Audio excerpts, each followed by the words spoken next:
আমার শহর প্রাণের শহর, যার যার এলাকা যার যার থানা ঠিক তার তার কাছেই ভালো লাগে। বগুড়া যেমন একটি জেলা, ঠিক তেমনই আমার কাছে প্রাণপ্রিয় আমার একটি শহর। তো চলুন বন্ধুরা, আজকের ভিডিওটা শুরু থেকে শুরু করি। আসসালামু আলাইকুম এভরিওয়ান, কি অবস্থা সবার? This is Maria from Maria's diary থেকে আপনাদেরকে নতুন আরেকটি ভিডিওতে স্বাগতম। আশা করি সবাই ভালো আছেন। আলহামদুলিল্লাহ, আমিও ভালো আছি আপনাদের দোয়া। আর আমি আগেই বলে রাখি, আমার এই ভিডিওটা ছিল জানুয়ারি মাসে, ঠান্ডার মধ্যকার। আর আমি কিন্তু আগেই বলেছি, আমার কিছু টেকনিক্যালি প্রবলেমের কারণে আমার আগের পেজটা নষ্ট হয়ে যায়, যে কারণে আমার অনেক ভিডিও স্টোর করা থাকলেও আমি আপলোড করতে পারি নাই। তবে সেই ভিডিওগুলো এখন আপলোড করতেছি। তো চলুন বন্ধুরা, ভিডিওটি এক ঝলকে এক পলকে সবাই দেখে আসি। যেহেতু ঠান্ডার মাস ছিল, তাই বাহিরে চাদর মুড়ি দিয়ে আমরা দুইজনে বেরিয়ে পড়েছি তন্দুর রুটি ও গ্রিল কেনার জন্য। আমাদের বগুড়ার ময়না হোটেলে তন্দুর রুটি আর গ্রিল এত টেস্ট যা বলার বাহিরে, অনেক মজা। আর আমরা ওখান থেকে বেসিক্যালি খেয়ে থাকি। আমি এদিক দিয়ে তন্দুর রুটি যে ড্রামের মধ্যে বানানো হয়, তার সাইডে যে গ্লাস ছিল, আমি সেই গ্লাসের সামনে দাঁড়িয়েছিলাম। আর সেখান থেকে আমি গ্লাসটা খুলে আমি হালকা করে একটু গরমের ভাব নিচ্ছিলাম। আর এদিক দিয়ে আমাদের অর্ডার পেকিং প্লাস পার্সেলও ডান। আর এদিক দিয়ে বাহিরে আসার পরে যে পাশে গ্রিল বানাচ্ছিল, আমি ওখানে একটু দাঁড়াই। ওখানে দাঁড়িয়ে দেখি আসলে গ্রিলটা কতটা মানসম্মত করে বানাচ্ছে, রুচিসম্মত করে বানাচ্ছে।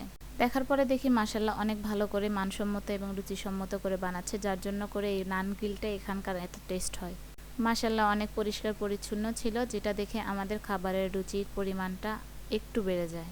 আমরা শুধু খাবারই কিন্তু খাই না, খাবারই কিনি না, তবে আমাদের কিন্তু রুচিরও কিছু পরিমাণ আছে, যেটা রুচিসম্মত না হলে আমরা খেতে পারি না। আর এগুলো কেনার পরে আমার মনে হয়েছিল যে বাসায় তো ঝাল আমের আচার নাই, আর আমার ঝাল আমের আচারটা খুব পছন্দ। তাই ফিরতি পথে স্বপ্ন সুপার শপে যাই ঝাল আমের আচার কেনার জন্য। তবে এখানে গিয়ে কি এক কাণ্ড দেখেন! সেখানে মাছের দামগুলো এত বেশি ছিল। যাই হোক, ওগুলো আমার দেখার দরকার নেই, কারণ ওখানকার মাছ গোছ কোনোটাই আমার পছন্দ না।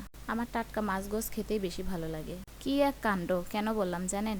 এই সুপার শপের ভিতরে ঢোকার পরে কেমন একটা হলো ঘটনা জানেন? ওই যে পদ্মা সেতু যখন নতুন বানানো হয়, ধরতে মানা, ছুঁইতে মানা, একটু কিছু হলেই জরিমানা। এই জন্য করেই বললাম যে পদ্মা সেতুর মতো ওর ভিতরে ভিডিও করা যাবে না। আচ্ছা যাই হোক, ওখান থেকে যে আমের আচারটা নেই, সেই আচারের প্যাকেটে ভ্যাট বসানো ছিল, তারপরেও আমাদের কাছ থেকে আলাদা করে ভ্যাট নেই।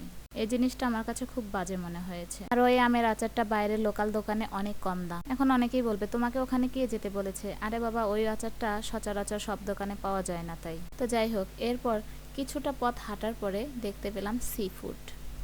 আচ্ছা, এই খাবারটা কে না খায়? ছোট বড় সকলেই কিন্তু কম বেশি পছন্দ করে, যেমন আমিও করি।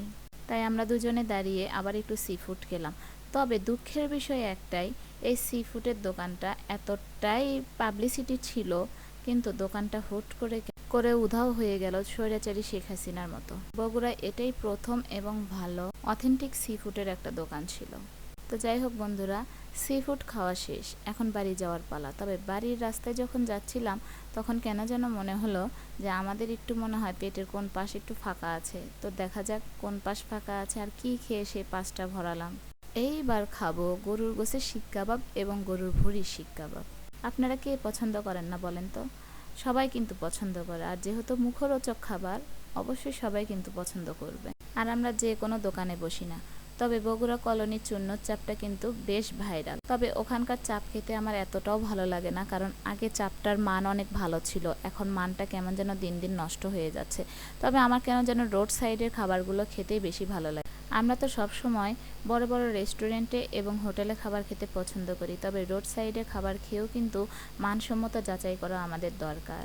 তো আজকে আমি যেখানে যেখানে খেয়েছি, আমি কিন্তু সেই খাবারগুলো রিভিউ দিয়েছি। আসলে এগুলো কিন্তু প্রমোশনের কাজ না, তবে খাবার ভালো হলে বলতে সমস্যা নেই। আমাদের এখানে খাওয়া শেষ, তারপর দুজন বাড়ি আসার পালা। এরপরে যখন রাস্তা দিয়ে হাঁটা শুরু করলাম, তখন দেখলাম এই কাঁচা বুট সিদ্ধ বুট মাখা মামা, এই মামাকে কে না চেনে। এখান থেকেও একটু খেলাম। তো যাই হোক বন্ধুরা, আমার ভিডিও এই পর্যন্তই। সবাই ভালো থাকবেন, কেমন? আল্লাহ হাফেজ।